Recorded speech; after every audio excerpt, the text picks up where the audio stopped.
Olá, corredores e corredoras, sejam muito bem-vindos a mais um episódio do podcast Quilômetro 41, o podcast do corredor amador. Eu sou o André Moraes, sou médico e corredor, estou aqui com Murilo Groschitz, treinador de corrida e corredor, e hoje, no episódio 20, chegamos a 2 dezenas, tínhamos a meta de chegar em pelo menos 10, já chegamos no 20º episódio, e a gente vai falar sobre um tema bastante polêmico, né? Um tema que divide opiniões aí, é quase torcida, então é Fla-Flu, é Corinthians e Palmeiras, quem é a favor e quem é contra o alongamento e o aquecimento. Tudo bem, Murilo? Tudo bem, André? Fala, ouvintes. Prazer estar aqui novamente com vocês. Dobramos a meta aí dos 10 episódios, então, muito legal. E só chegamos aí por conta das pessoas que nos acompanham, né, André? Estamos aí aumentando o número de visualizações, de pessoas nos seguindo. Então, obrigado a todos aí que estão acompanhando o nosso trabalho. E é isso, André. O tema é bem polêmico. Eu diria que não só entre os praticantes, mas também entre os profissionais da área, né? Isso caiu na câmera. Ninguém viu. Pronto. Também entre os profissionais da área, e porque antigamente se tinha ali uma mentalidade de que o alongamento seria algo muito essencial antes da prática de exercícios, por conta da prevenção de lesões, etc. E a gente tem agora a finalidade de talvez derrubar um pouquinho esse mito, né? Falar um pouquinho sobre Exato. o que a ciência nos mostra em relação ao aquecimento, ao alongamento, qual que é a importância desses pontos para a prevenção de lesões, para dor muscular, para performance, o que realmente é importante e essencial nesse sentido. Exato, Murilo. E assim, uma coisa que eu gosto de pensar é assim, tem muita gente que vai falar assim para mim, mas que mal faz? Mas o que custa? Eu já penso diferente, eu penso assim, para quem, como a grande maioria, como eu, trabalha, tem filho, é podcaster, tem que editar, Aham. tem que ir pro hospital, tem que sair do hospital, tem que gravar o episódio, tem que postar coisa no Instagram. Tempo é precioso. Então, na minha cabeça, se você tem algo que tem um efeito nulo, eu não quero perder tempo com isso. Então, eu penso dessa forma. E o que mais tem por aí, gente, e não querendo apontar o dedo, é influenciador digital falando assim: olha aqui minha rotina de aquecimento e alongamento que eu faço todos os dias antes de correr. Aí você vai ver o cara passa 20, 30 minutos alongando, 20, 30 minutos fazendo o aquecimento. E assim, a vida das pessoas comuns, do corredor comum, ela não nem sempre é esse mar de rosas, nem sempre você tem todo esse tempo. Então, eu acho que a gente tem que tomar muito cuidado e, principalmente, né, eu acho que um dos diferenciais aqui do nosso podcast é ir atrás das evidências científicas que suportam uma determinada prática. Né, eu não sei o que o Murilo pensa, mas assim, eu penso assim, não é provado cientificamente, tá eu faço para mim, tá bom. Eu tendo a não me preocupar e colocar isso como prioridade na minha prática. Com certeza, André. A gente tem que focar naquilo que realmente tem evidência, aquilo que realmente vai influenciar ali na nossa prática, vai trazer algum tipo de benefício. O resto a gente pode descartar, né, deixar de lado e ganhar tempo com isso, com certeza. E, André, eu Perfeito. acho que é importante a gente começar esse episódio falando um pouquinho sobre o aquecimento, né? Para que serve o aquecimento? Qual que é a finalidade dele? Uhum. Muitas pessoas acabam pulando essa etapa do treino, né? Seja de um aquecimento mais global e de um aquecimento mais ou de um aquecimento mais específico, né? Então acho que é legal a Uhum. gente dar essa diferenciação. O que que você acha? Beleza, vamos lá. Bom, vamos lá. Sobre a questão do aquecimento. Aquecimento, André, ele é muito importante porque a gente, quando vai realizar algum tipo de exercício, algum tipo de treinamento, a gente vai elevar a nossa frequência cardíaca, a gente vai exigir mais energia para os nossos músculos trabalharem numa intensidade mais alta. Então, é muito importante o aquecimento porque ele vai fazer com que o nosso corpo esteja preparado para a demanda que virá em seguida decorrente do exercício específico que vai ser realizado. Uhum. Então, o aquecimento serve para elevar nossa temperatura corporal, fornecer oxigênio e nutrientes para os nossos músculos, aumentar ali frequência respiratória, frequência cardíaca, preparar os nossos músculos, nossos tendões, ligamentos, Articulações, né? lubrificar articulações, para que a gente também consiga receber a sobrecarga que virá com o exercício, a carga mesmo, mecânica, de forma mais segura. Então, Certo, aquecimento já é muito importante, com com certeza. certeza. Uhum, Mas assim, Murilo, a minha dúvida, assim, é aquecimento que você está falando, é aquele comecinho do treino, por exemplo, vou fazer uma tempo run, ou vou fazer um treino intervalado, aqueles primeiros 10, 15 minutos que a gente corre, ou você diz um aquecimento específico articular, só para a gente tentar explicar aqui para o corredor que está ouvindo o que você quer dizer exatamente com aquecimento.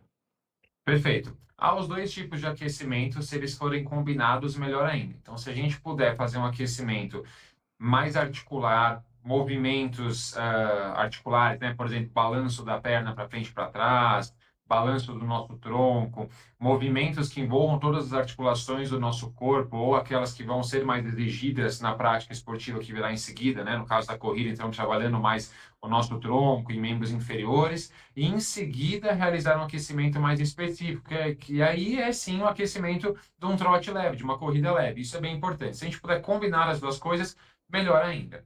Perfeito. Murilo, eu vou, assim, como que eu faço na prática, eu até vou usar o meu exemplo e você me disse se é mais ou menos o que você está querendo dizer. Ok. O aquecimento, geralmente eu faço justamente esse com a perna, então para frente e para trás. Geralmente eu começo com uma baixa amplitude e vou aumentando a amplitude, eu faço isso unilateral. Então você está Uhum. ali mobilizando a articulação do quadril, o joelho está estendido, mas você está mexendo também o joelho e o pé, né? Exatamente. Posteriormente, eu faço com a outra perna e depois eu faço o lateral. Então, basicamente, eu vou estar assim, eu vou fazer a minha perna assim e assim. Então, fazer Aham. abdução e adução, é a mesma coisa. Eu começo de forma mais perto do meu tronco e vou ampliando.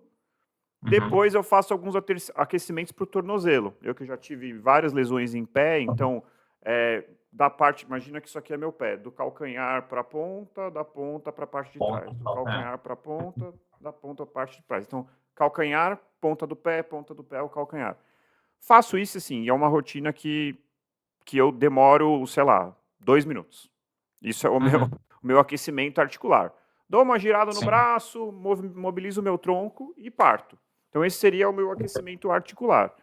A parte Uhum. do aquecimento da corrida, uma coisa que eu sempre tento fazer, até porque geralmente, gente, quando a gente está treinando, a gente, como aquele comecinho da corrida, você está com aquela fadiga do treino anterior, a não ser que você Uhum. esteja completamente descansado, eu sinto que eu começo a correr meio duro, assim, até meio bem atrapalhado. Conforme, então assim, eu evito de sair já, vou sair no ritmo forte. Eu saio no ritmo leve e eu percebo Uhum. que até sem mudar a percepção de esforço, gradualmente o meu ritmo ou o meu pace vai indo para uma zona mais e ficando um pouquinho mais rápido, né? Eu acho Uhum. que é muito efeito aquele músculo que você pegou um pouquinho pesado na academia ontem, aquela dor vai embora.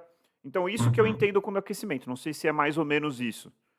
Exato, André. A musculatura se aquecendo, a corrente sanguínea fornecendo mais nutrientes e oxigênio para os nossos músculos. Tudo isso faz com que a sensação de desconforto que os primeiros minutos do exercício trazem vá embora, né? E a corrida flua de forma mais natural. Então, é exatamente isso que você mencionou, né? Então, a gente uniu o aquecimento articular, que você mencionou, que vai envolver alguns componentes ali também de alongamento dinâmico, que a gente vai falar disso mais para frente também, somado a esse aquecimento específico, correndo num ritmo leve, né? Isso é super importante, fazendo aquele paralelo também com o nosso episódio sobre a regra do 80-20, você respeitar a baixa intensidade. Então, Uhum, aquecimento é um bloco do treino em que deve ser feito em baixa intensidade, né? E isso auxilia também na manutenção dessa proporção 80-20, né? aham, Mas também para fazer com que o nosso corpo responda melhor ao exercício. Então, você fazer um bom aquecimento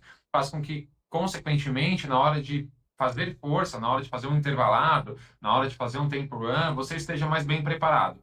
Então, perfeito, realmente, o perfeito. aquecimento ele é fundamental para a corrida, para qualquer esporte, na verdade, né? Maravilha, Murilo. Então, sobre aquecimento, a gente pode dizer assim, a evidência é baixa, né, assim, Uhum. é uma coisa muito mais de se sentir bem, que eu acho que é importante, né, acho que se sentir Uhum. bem ao correr é algo que a gente deve buscar, né? Afinal de contas, é um hobby para a grande maioria das pessoas. Então, assim, eu Uhum. vejo o aquecimento com relativos bons olhos. Só não acho que é a coisa mais importante do mundo, eu acho que tem a sua importância, mas não é o número um, número dois, número três da coisa que a gente tem que se preocupar. Agora, o Pensando alongamento. Pode falar. só um detalhe também, André. Eu concordo com a questão, né, é muito mais ali a percepção, você se sentir melhor, você ultrapassar, né, esse início do exercício que é um pouco mais penoso normalmente, mas também tem uma questão muito de absorção de carga mecânica, né? Então a gente, na maioria das vezes, tem ali rotinas muito paradas, né? O nosso trabalho muitas vezes ah, envolve ficar muitas horas sentado, então há uma maior rigidez muscular, nossas articulações frias, com pouca Aham, lubrificação. Então, se a gente ali sai do ambiente de trabalho, por exemplo, ou para quem treina de manhã, acorda, mal se movimenta e já sai para a rua para correr, às vezes isso pode ser um pouco ruim também no ponto de vista mecânico. Então, perfeito. o aquecimento e iniciar a parte específica do treino ali, o aquecimento, de forma bem leve, faz com que a nosso sistema ali osteoarticular fique mais bem preparado para a absorção de carga mecânica. Então, isso é bem evidente, isso ajuda Com bastante certeza. também. Quer ver um exemplo Uhum, disso, Murilo? Depois que você fez uma prova ou depois que você fez um treino pesado, quando a gente acorda uhum, de manhã, aquela sensação de que você tá duro, que você. E aí você vai, levanta, passa um café meio rastejando, eventualmente dá uns primeiros passos, daqui a meia hora, uma hora, você tá bem, né? O que que aconteceu? Você uhum, justamente pegou aquela articulação que ficou parada por idealmente ali 8 horas durante o seu sono e tá uhum, mobilizando, tá levando circulação, tá aquecendo, então, assim, é muito nesse sentido, né. Eu perfeito. eu mesmo, assim, eu tenho confesso aqui que eu tenho até dificuldade, assim, de ser essas pessoas que acorda às 6, 6h30 tá correndo. Eu pessoalmente tenho bastante dificuldade, assim, eu demoro Uhum. ali cerca de 1 hora para engatar uma terceira, vamos dizer Guardar, assim, para conseguir botar o fazer, pé fora de casa, assim, eu tenho um tempo ali que eu preciso para e também depois de dar tomar o look da um sua bom alma. café, né, um bom café. Ainda mais no frio, como é essa semana que a gente está passando hoje em São Paulo. Mas Uhum. enfim, acho que um outro ponto que eu vou fazer aqui 3 perguntas que eu acho cruciais em relação a alongamento especificamente. E a Legal. primeira delas é uma grande discussão. Alongar de forma sistemática e regular é Uhum. capaz de prevenir lesões? Não, André. E isso também não há evidência científica em relação à realização frequente de alongamentos e prevenção de lesões. O que se sabe aí, trazendo para a corrida, é que para boa execução da mecânica de corrida, um certo nível de flexibilidade, e aí eu vou fazer um parênteses aqui, que flexibilidade, a capacidade da musculatura e de outros tecidos moles, como tendões e ligamentos se estenderem e depois voltarem para a forma natural. Uhum, Então, há um nível ideal ou mínimo, digamos assim, de flexibilidade para que um corredor ou uma corredora exerça ali o gesto motor da corrida de forma eficiente, de forma mais econômica. Mas, do outro lado, nós temos a pessoa que tem falta de flexibilidade uhum. ou excesso de flexibilidade. Nenhum dos extremos é saudável. Você ser muito pouco flexível ou ser hiperflexível pode sim acarretar ou aumentar a probabilidade da ocorrência de alguns tipos de lesões. Certo. O Uhum, outra dúvida que eu tenho, não sei se a gente vai conseguir sanar aqui, é em relação à flexibilidade. Uma pergunta que vai parecer estranha para muita gente, mas assim, a flexibilidade é algo inato, ou seja, você nasce com isso, uhum, ou é algo adquirido? Porque, por exemplo, vou dar de novo, assim, acaba dando o meu exemplo porque eu quero ilustrar, assim. Eu sim. sou uma pessoa que tem pouca flexibilidade, eu tenho consciência disso. E já houve períodos na minha vida em que eu falei: "Não, chega, eu quero ficar mais flexível", e me coloquei, assim, um projeto de tentar buscar a flexibilidade. E eu falei miseravelmente, assim, É, em ganhar flexibilidade. Então eu realmente tenho essa dúvida, assim, se alongar ou fazer exercício de flexibilidade é capaz, de fato, de aumentar a flexibilidade de uma pessoa. Às vezes eu tenho a impressão que é uma coisa meio da pessoa, assim. uhum. Ah, André, com certeza existe um componente genético grande na questão da flexibilidade, Uhum, mas é algo treinável, né? É claro que cada indivíduo tem ali o seu limite, é a mesma coisa se a gente dissesse que qualquer um pode bater o recorde na maratona. Não é verdade, né? A uhum, gente tem um teto ali de ganho, né? Influenciado muito por nosso biotipo, nossa capacidade genética, né? Então, uhum, com certeza existe esse fator individual para o ganho de flexibilidade. Não é à toa também que crianças normalmente têm ali uma flexibilidade maior e ao longo da vida aquele indivíduo vai perdendo aquela flexibilidade, ela vai sendo reduzida. Mas ao mesmo tempo, pessoas que, por exemplo, estão envolvidas em alguma prática esportiva que exige um alto grau de flexibilidade, por exemplo, a prática do balé, da ginástica. ginástica, algo do gênero, são pessoas que mantêm aquela alta flexibilidade por praticamente toda a sua vida. Entendi. Então, talvez seja um mix, né? Talvez não, provavelmente é um Sim, mix é um entre mix. a Com característica certeza. genética e a exposição. Sim, Perfeito. e aí, André, um outro, abre parênteses aí, você buscou ali trabalhar a sua flexibilidade, disse que falhou, e provavelmente isso não teve ali grande impacto na sua vida, né? Talvez ali para a prática esportiva que você realiza, para a corrida, né, para outras atividades do seu dia a dia, Uhum, ser muito flexível é algo que talvez não tenha ali um significado muito importante. Então, para a certo. sua prática esportiva, para o seu dia a dia, ao nível de flexibilidade que você tem atualmente, está ok, né? Mesmo assim, você não teve ali nenhum tipo de lesão na corrida, ocasionado também provavelmente por conta de uma falta de flexibilidade. Então, Uhum. assim, vida que pegue. Para você não é algo tão relevante assim. É, assim, eu tenho um histórico de lesões alto, mas assim, eu não sei se eu consigo correlacionar com a minha, entre aspas, falta de flexibilidade. Essa é a minha grande dúvida aí. Acho que vale a pena a gente Uhum. buscar estudos nesse sentido, assim, se pessoas com baixa flexibilidade, se isso é um fator de risco ou não para a Uhum. lesão. Até onde eu procurei, eu não encontrei. Eu já fiz essa procura, e não fui capaz. É claro que está saindo estudo novo toda vez. A gente não fez especificamente sobre isso, né, sobre esse ponto. A gente está aqui Uhum. tentando falar mais sobre a prática de alongar ou não alongar. E aí, Não, nesse aspecto, a gente tem uma negativa. Assim, você colocar o alongamento de forma sistemática na sua prática não é capaz de diminuir a incidência de lesões. E aí acho isso. que você trouxe um estudo para corroborar isso que a gente está falando, né? Isso, exatamente, André. Trouxe um estudo aqui publicado no Journal of Athletic Training em 2005, tá?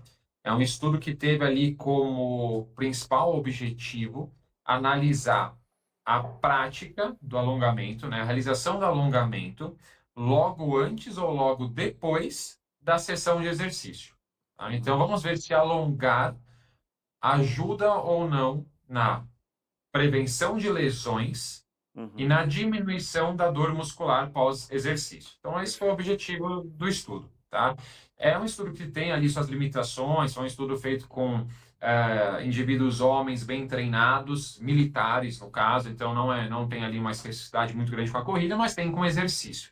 E o estudo falhou ao ao tentar encontrar efeito positivo significativo do alongamento, seja ele antes ou depois, sobre esses dois parâmetros. Ou seja, não existe evidência de que alongar antes ou depois da sessão de treino traria ali uma menor chance de desenvolvimento de lesões ou redução da dor muscular.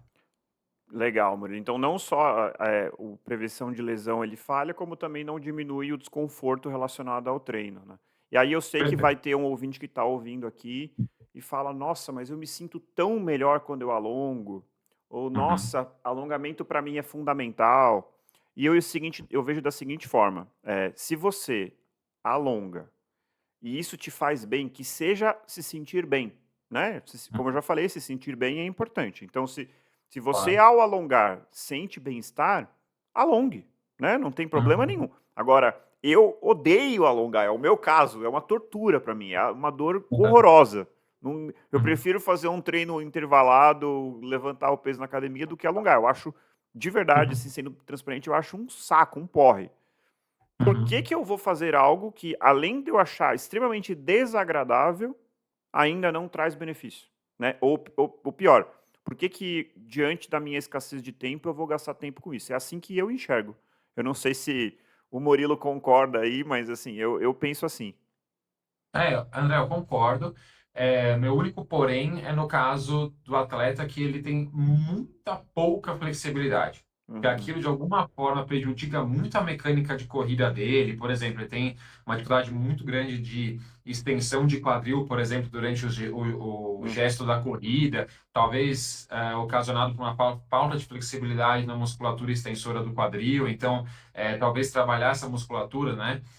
Traria ali um ganho, uma melhora na mecânica de corrida. Nesse caso, esse indivíduo poderia sim se beneficiar do alongamento com finalidade de ganho de flexibilidade, né? tá, Ou também das pessoas que têm no seu dia a dia problemas decorrentes também da falta de flexibilidade. Então, uma pessoa que sentada num escritório ali tem uma postura muito ruim, por uhum, conta também de encurtamento de musculatura de uhum, cadeia posterior, de lombar, etc. Tudo isso pode ser é, resolvido com ganho de flexibilidade. Mas assim, se você não tem esse tipo de problema, seu gesto da corrida é eficiente, não há muito porquê você ficar perdendo o seu tempo, gastando o seu perfeito. tempo valioso com alongamentos visando ganho de flexibilidade.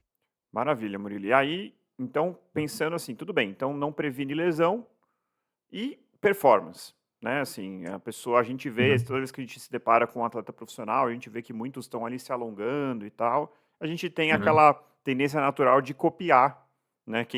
Tá. Quem é o padrão ouro ali, é a referência, né? Nossa referência é aquele atleta profissional, alongando antes de entrar, ou seja jogador de futebol ou um corredor antes Uhum. de competir, sempre tá Sim. alongando. Melhora a E aí, performance ou não? se melhor... Então, aí eu queria só fazer um outro adendo primeiro, que a gente até agora está falando principalmente de alongamento estático. E eu acho Sim, muito sim. importante a gente fazer essa diferenciação. Para os nossos ouvintes, né? Então, assim, para quem não sabe, a gente tem vários tipos de alongamento, né?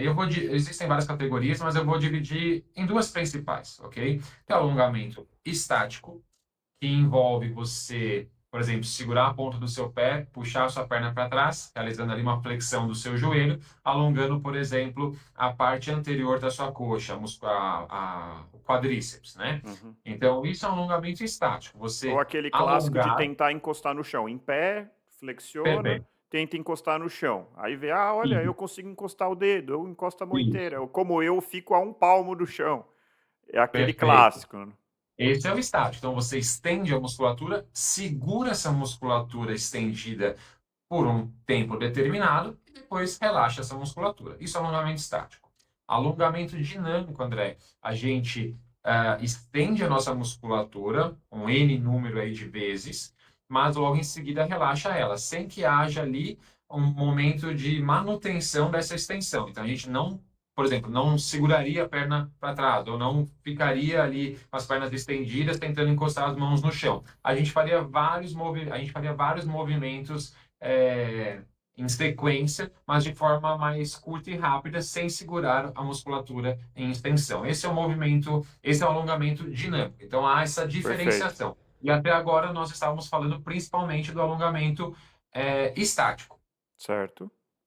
E Uhum. aí, assim, Murilo, eu vou falar, então, assim, o estático, que é o clássico, é o mais conhecido, o mais realizado, em relação ao que a gente estava falando sobre a performance. Qual é o efeito que ele tem? Não há efeito significativo positivo. E há alguns estudos, e aí eu trouxe um aqui, que mostram redução de um parâmetro muito importante para a prática esportiva, que é da potência muscular, da força de potência. Então, esportes, por exemplo, que envolvem saltos, e aí a corrida se enquadra nisso, apesar de Uhum, não serem saltos de extrema potência, extrema uhum. velocidade, mas esportes como vôlei, Ou um basquete, sprinter, né? tênis, Se acabamos de passar pela sprint. Olimpíada, uma corrida de 100 metros. Exato. Exatamente. Uma corrida de 100 metros, de 400 metros, que envolve uma potência muscular muito Uhum, grande. A potência muscular pode ser afetada, sim, pelo alongamento estático. E daí eu trouxe um estudo brasileiro de 2019, foi uma revisão, na verdade, da literatura, que mostrou que o alongamento estático feito antes da prática esportiva influencia na força de potência, na potência muscular. E aí a uhum, forma como a maioria dos estudos investigou os efeitos desse alongamento sobre a potência foi através de um teste de salto horizontal. Uhum.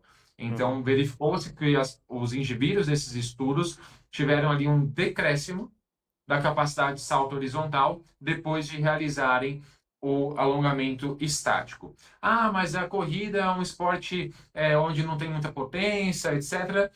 Tem menos, mas existe sim a influência Depende muito da da potência distância. de força, principalmente em treinos que envolvem mais velocidade. Uhum. Um intervalado de velocidade máxima, com ali tiros de 10 segundos, 5 segundos, um tempo run, um intervalado um pouco mais longo, Aham. mesmo que não haja tanta influência da potência, ela está presente sim. Então, e principalmente em treinos ou em provas curtas, uma prova de 5 quilômetros, por exemplo, que já tem uma predominância um pouco maior dessa capacidade de força de potência, podem sim ser afetados pela realização do alongamento É, estático antes da sessão. e mais do que isso, né, Murilo? Se não vai trazer nenhum benefício, assim, pô, eu gosto de fazer alongamento Uhum. estático, tudo bem, faça, Uhum. mas faça depois do seu treino ou faça, não faça em dias que você está buscando performance. Então, ou seja, Excelente.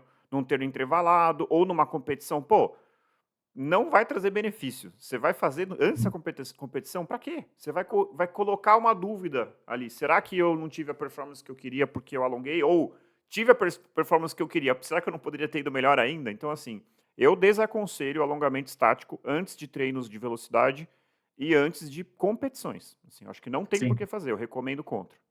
Exato, André. Não há evidência científica que sustente essa prática. E aí eu gostei muito do que você falou agora, era um ponto que eu gostaria muito de mencionar mesmo, que é a questão, você gosta de fazer, ou você precisa fazer porque você tem ali um Uhum, encurtamento muito severo, ou algum ponto ali na mecânica da corrida que poderia ser melhorado por conta do aumento da flexibilidade.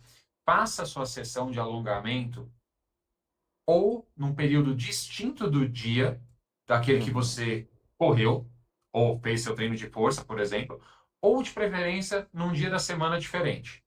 Talvez uhum, ali, logicamente falando, se você já treina ali 5, 6 vezes na semana, não dê para você fazer em dias diferentes. Mas se você puder fazer em momentos diferentes do dia, melhor. Então, uhum, isso ajuda bastante. Por quê, André? Porque para a gente ganhar flexibilidade, o alongamento ele precisa ser feito com uma intensidade um pouco mais alta. Daí eu até trouxe aqui, onde que eu... Bom, achei.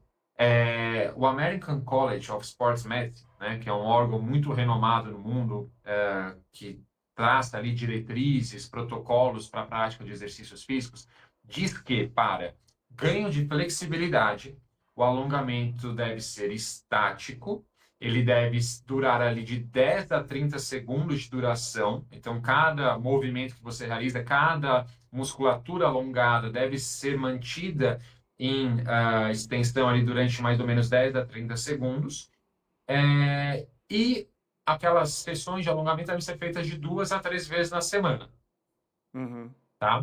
E numa intensidade que gere um desconforto. Então não adianta ser aquele alongamento gostosinho que a pessoa faz ali para relaxar, faz ali vendo televisão. Não, tem que ser uma coisa um pouco mais intensa, ultrapassando um pouco o limite da dor. O que que acontece, André? Quando a gente faz um alongamento assim numa intensidade mais alta, há, consequentemente, ruptura ali de algumas pequenas fibras musculares. É natural que isso aconteça, porque a gente vai exigir um pouco mais da nossa musculatura, vai deixá-la sob tensão por mais tempo e é normal que ela acabe, entre aspas, sofrendo microlesões. Da Uhum. mesma forma, o exercício físico também faz isso com a gente, Aham. principalmente um treino mais intenso, uma prova. Então, por que que eu vou alongar visando o ganho de flexibilidade, que necessita essa intensidade um pouco mais alta do alongamento? Por que que eu vou realizar esse alongamento após o exercício que já foi danoso para a minha musculatura? Então, talvez seja ali aumentar muito o dano muscular de forma desnecessária. Então, o Aham. ideal é que você espace isso ao longo de um dia ou realize num dia diferente. Certo. Porque aí a sua musculatura já vai estar um pouco mais recuperada e você não vai ter ali essa sobreposição de microlesões na sua musculatura. Perfeito. Isso para aquelas pessoas que são a exceção, que a gente está querendo melhorar a flexibilidade, porque identificou que essa falta de flexibilidade está acarretando alguma consequência na Uhum. corrida dessa pessoa, e aí a pessoa está com uma mecânica de corrida ruim. Então seria assim, Para essas pessoas em que a gente entendeu que a flexibilidade está sendo um problema, que é a exceção, seria interessante de afastar dos treinos, né.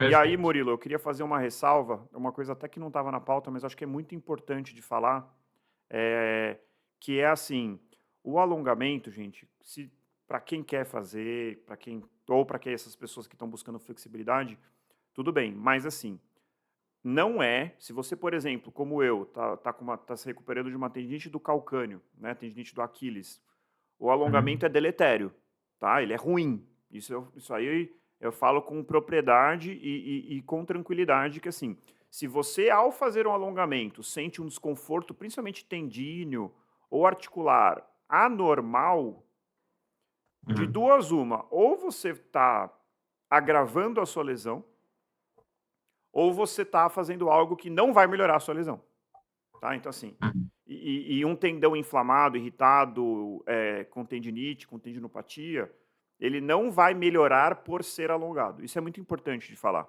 né, porque é uma dúvida que eu tive por muito tempo, né, diante das tendinites que eu já tive, e hoje, depois de estudar muito e buscar profissionais gabaritados e que me trouxeram aí a literatura nesse sentido, eu tenho tranquilidade em dizer que, assim, se você está com uma tendinite, não alongue esse tendão, porque às vezes as pessoas tendem a falar assim: "Nossa, tá inflamado, então vou lá esticar esse tendão para ver se melhorar. Eu tô lesionado, então preciso alongar mais".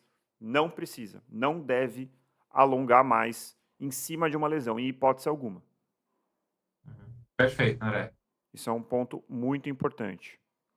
Uhum. Bom, então, Murilo, só para a gente colocar aqui de uma forma clara tudo que a gente falou. Eh, Alongamento previne lesão? Não. Não. Alongamento melhora a performance? Não só não melhora, como pode eventualmente piorar, principalmente em O alongamento estático. o Uhum. alongamento estático e para exercícios e que dependem muito daquela força explosiva muscular. O alongamento pode causar lesão? Essa é uma pergunta que a gente não respondeu ainda. Então, assim, uma pessoa que Aham. não, diferentemente do que eu acabei de falar, que assim, você tem uma lesão, você tem uma tendinite do Aquiles, você alongar o Aquiles vai ajudar a sua tendinite? Não vai. Não vai ajudar e pode piorar. Agora, eu não estou lesionado, eu posso, ao alongar, gerar uma lesão? É um pouco difícil de responder isso, né? Assim, depende muito de como você faz. Às vezes, assim, se uma pessoa está indo com muita sede ao pote, eu acho que isso é possível, sim, né? Assim, É. É difícil, acho que a literatura não tem ainda algo muito evidente nesse sentido, mas pensando, como eu falei anteriormente, que o alongamento estático feito em alta intensidade gera microlesões, uhum, e se em sequência você realizar um exercício que exija muita força muscular, potência de força, talvez isso faça com que se aumente um pouco o risco de desenvolver algum tipo de lesão muscular. Pode ser que sim. perfeito. E aí, o Uhum. ponto que a gente já falou, mas só para juntar aqui, em relação à flexibilidade, né? Então, a flexibilidade nos seus extremos, ou aquela pessoa extremamente contraída, dura, que tem pouca. Pode ser que isso seja um problema. E aquela pessoa que tem excesso de flexibilidade, então aquela pessoa que toda hora está luxando o ombro, torcendo o tornozelo, Uhum. essa pessoa também poderia se ter excesso de lesão. Agora, para quem é hiperflexível, é difícil ter algo a ser feito, né? Mas para quem tem uma flexibilidade muito anormal, ao ponto de mudar a sua mecânica de corrida, a gente poderia pensar em exercícios de flexibilidade. Então, assim, na minha Sim. cabeça, Murilo, não sei se você concorda, a conclusão é: se você gosta de alongar, pode alongar. Se você Uhum. não gosta de alongar, a única situação em que valeria a pena incorporar isso na sua vida é se você de fato tem uma flexibilidade muito comprometida ao ponto de prejudicar a sua mecânica de corrida, né? E aí sim, Sim. fazer exercícios de flexibilidade, que como você já falou, tem que ser algo regular, então 3 vezes por semana, e numa intensidade Exato. que, assim, não é nem a dor excruciante, meu Deus, está quase estourando meu Aham. tendão, mas também não dá para ser um alongamento gostosinho, tem que ser um alongamento Não. mais moderado, pra, assim, um pouquinho além daquela dor, aquele desconforto do alongamento que, como eu já falei, eu acho horroroso. Aham. Perfeito, André. Exatamente. Então, Exatamente isso. E aí, André, você mencionou também a questão da hiperflexibilidade, né? A pessoa que tem uma flexibilidade muito alta, e aí não tem muito o que fazer em relação a isso. E é interessante, mas eu não trouxe aqui nenhum artigo em relação a esse ponto, mas já li outras vezes que essas pessoas estão suscetíveis a um maior número de lesões, principalmente lesões como entorses, por exemplo, Uhum, distensões musculares, etc. Porque aí esse ponto é interessante também de falar aí para os nossos ouvintes. A nossa musculatura, quando ela é estendida de forma muito veloz, por exemplo, quando você vai dar um sprint, um jogador de futebol vai chutar uma bola, etc., essa musculatura, ela é estendida, mas em seguida ela contrai de forma inconsciente, né? É uhum, um reflexo ali do nosso músculo, para proteger a nossa fibra muscular. E se a gente é hiperflexível, o músculo demora muito para perceber que está sob uma alta extensão, uma alta uhum, tensão, e demora a responder. Então, por exemplo, se eu estou correndo, piso numa guia e viro o meu pé, a musculatura que deveria perceber rapidamente esse movimento de torção uhum. deveria contrair para me proteger, para proteger a minha articulação, pode ser que ela demore muito, entre aspas, para perceber isso e proteger minha articulação. E aí, quando vai ver, já foi tarde demais, eu já me lesionei, já tive uma fratura, tive um rompimento Entendi. Muito de interessante. ligamento. Exato. Muito Legal. interessante. E acho que vale a pena, Murilo, também a gente colocar no nosso Instagram Uhum. exemplos de alongamento estático e exemplos de Legal. alongamento dinâmico. Então, eu estou lançando aqui um desafio para o Murilo fazer um videozinho para vocês, Boa. Boa. Eu fazendo. postei recentemente um no Instagram da Biber, né, da minha assessoria, e foi um vídeo bem legal. Vários alunos vieram comentar Beleza. Então, começaram a incluir ali a rotina de aquecimento articular e alongamento dinâmico antes do exercício. Foi bem interessante. eu vou aproveitar o gancho, Murilo, para convidar a todos os nossos ouvintes, corredores e corredoras que não nos seguem ainda no Instagram, para Uhum. nos seguir no Instagram. A gente está colocando, eu tenho falado isso todo episódio, cada vez mais conteúdos exclusivos por lá, além de sempre sinalizar quando sai o episódio novo. Vira e mexe eu dou os spoilers dos próximos episódios, o que está por vir. Além de que é uma maneira de a gente criar uma comunidade, né? Para quem escuta a gente no Spotify, segue no Spotify, também você vai receber a notificação de quando sair o episódio novo. Se inscreva no nosso canal do YouTube e ative o sininho de notificação também para quem prefere consumir o conteúdo pelo YouTube. E para aqueles que realmente gostam do nosso trabalho aqui, gostam do podcast, se identificam com o que a gente está trazendo, tentando fazer aqui, que é basicamente falar sobre corrida, sobre as suas mais diferentes formas e sempre com esse fundamento científico, dentro da perspectiva de um treinador, um educador físico e um médico, e achar que puder contribuir, a gente tem o nosso Apoia-se, cujo link está na bio do nosso Instagram. Né? No Apoia-se tem várias recompensas, inclusive as belíssimas camisetas do quilômetro 41, além de a nossa eterna gratidão. Afinal de contas, a gente tem planos grandes para o podcast. É isso aí. Então, Murilo, para fechar, você trouxe mais um estudo falando sobre a diferença do estático com o dinâmico, não é isso? Perfeito, André. Eu trouxe uma revisão que analisou 11 estudos e, ao todo, 111 indivíduos. Então, teve um N aí bem significativo. E Legal. essa revisão teve como principal objetivo comparar os efeitos do alongamento estático com os efeitos do alongamento dinâmico sobre economia de corrida e performance na corrida. Para quem Maravilha. não lembra o que é economia de corrida, é ali quanto a gente gasta, né, quanto a gente gasta, entre aspas, de combustível para manter uma determinada intensidade de corrida. Então, Uhum. pessoas mais econômicas, por exemplo, gastam menos energia para manter um pace de 6, por exemplo. Uma pessoa Aham. menos econômica gasta mais energia, tá? Só para Perfeito. relembrar o que é a economia de corrida, André. É aquele E aí, paralelo do carro, né? Então, tem o carro que Uhum. faz 15 quilômetros por litro e o carro que faz 10 quilômetros por litro. O que faz 15 quilômetros por litro, ele é muito mais econômico. Então, seria mais ou Per- menos a mesma coisa, só que na perspectiva de um corredor. E o combustível, ao invés Perfeito. de gasolina, vai ser carboidrato ou gordura, a depender da sua zona de treinamento. Mas vamos colocar aqui como carboidrato. Exatamente. Perfeito, André. E vamos lá, o que que essa revisão nos mostrou, André? Mostrou que, quando realizado alongamento estático antes da corrida, Uhum. a gente não tem influência sobre a economia de corrida. Ou Uhum. seja, a economia de corrida não sofre influência nenhuma do alongamento estático, tá bem?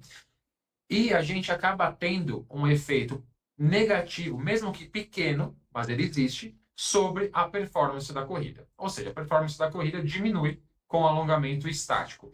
E aí, André, é bem provável, fazendo um gancho com aquele estudo que nós mencionamos anteriormente, e aí quem está fazendo esse gancho sou eu, não foram os autores dessa revisão, Sim, é bem provável que essa redução da performance tenha sido ocasionado por conta da redução da capacidade de gerar força de potência, né? De gerar potência dos nossos músculos. Então, é bem provável que seja essa a explicação.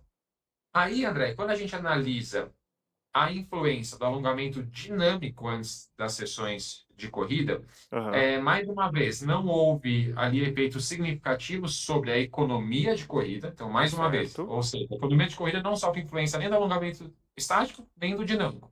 perfeito, Mas houve uma grande melhora, uma melhora bem significativa sobre a performance da corrida.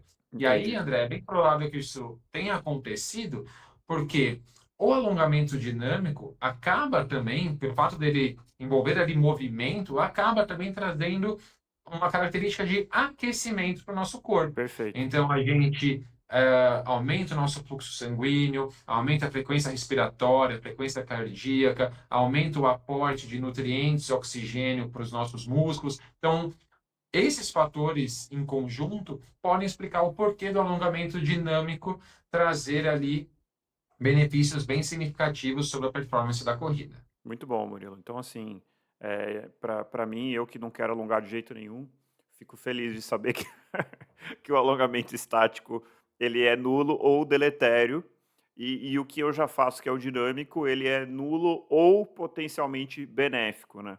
E aí é o que a Uhum. gente conversou lá no começo. Aquela rotina que eu descrevi aqui, ela acaba sendo uma rotina de aquecimento, mas também de alongamento, né? Então, acho que isso acaba Perfeito. sendo bastante interessante. Uhum. Exatamente. Legal, Murilo. Bom, então tá lançado o desafio. O treinador Murilo vai colocar no Boa. nosso Instagram uma rotina de aquecimentos e Uhum. alongamentos dinâmicos para ser feito antes da corrida, né? Então, assim, para não e que não seja algo de 20 minutos, 30 minutos, essas Boa. rotinas completamente fora da realidade, que quando chega no dia a dia, no atropelo da correria diária, a gente não consegue colocar em prática. A questão de 2 a 3 minutos de realização, para aqueles mais empolgados, talvez 5 minutos, mas é até demais. E depois a importância de você iniciar sempre os seus treinos de forma leve, né? A corrida leve, que a gente já falou tantas vezes, a importância do aquecimento Uhum. específico. Então, esse complemento, né, do aquecimento articular barra alongamento dinâmico mais o aquecimento específico é o combo perfeito ali para que você possa depois ter uma boa performance na corrida e se sentir bem, né? Sem que seja tão penoso, seu corpo ainda esteja frio, sua musculatura rígida e sem um aporte suficiente ali de nutrientes e oxigênio para sua musculatura. Muito bom, Murilo. Bom, acho que deu para a gente falar aqui, é uma pequena pincelada. Ficou aqui à vontade de fazer um episódio específico sobre como saber se a minha flexibilidade é adequada ou não. Acho que vale a pena a gente trazer algum fisioterapeuta, alguém para falar sobre esse tópico, que eu acho que dá um podcast inteiro sobre isso, e aí sim falar sobre um protocolo de ganho de flexibilidade para aqueles raros corredores que precisem disso. Seria bem interessante trazer alguém aí da área da fisioterapia para falar um pouco sobre isso, porque a avaliação de flexibilidade ela é bem complexa de ser feita, né? Sim, Uma sim. autoavaliação é mais complexa ainda. E normalmente as avaliações, os protocolos envolvem um alto grau de aspecto subjetivo ali, né? Então é o avaliador que identifica pela sua É, percepção se aquela exato. É muito pessoa é muito complexo isso flexível aí. ou não. Há pessoas que têm grupos musculares mais flexíveis do que outros. Então, né, velho, eu não Sim. sou uma pessoa flexível, né? Eu posso ter ali, sei lá, cadeia posterior ali da perna mais flexível, mas posso ter, sei lá, por exemplo, minha lombar extremamente rígida. Então, isso tem Entendi. muito a ver com É. questão genética e também com a prática, como que é o dia a dia dessa pessoa, com o que Uhum. ela trabalha, que modalidade esportiva ela pratica. Então, é bem difícil de avaliar essa questão. Seria interessante a gente trazer alguém para complementar esse episódio de hoje aí.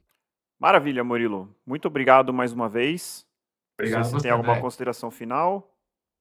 Nenhuma. Espero que a gente tenha conseguido falar um pouquinho sobre diferentes aspectos aí do alongamento, ter diferenciado de forma clara para os nossos ouvintes o estático, o dinâmico. Eu acho que esse desafio aí que você me lançou de postar no nosso Instagram, né, uma rotina de alongamentos dinâmicos e talvez também exemplificar o que seja o estático, vai trazer um pouco mais de clareza. Clareza. Maravilha. É, e a gente tirar um pouquinho, né, desse mito de que alongamento, principalmente o estático, é algo muito importante, que as pessoas Uhum. fazem porque acham que se não fizerem vão se machucar, vai trazer Exato. algum risco exacerbado de Mais, lesão. mais um exemplo aí de que a simplicidade da corrida, na grande maioria das vezes, é uma coisa mais simples, né? Não precisa ter uma rotina de alongamentos gigantesca, enfim. Com certeza. Beleza, Murilo, muito obrigado. Então, corredores e corredoras, encontre seu motivo para continuar correndo e nós nos encontramos no próximo quilômetro 41. Muito obrigado, Murilo. Valeu. Valeu, Tchau, André. Valeu, pessoal. pessoal.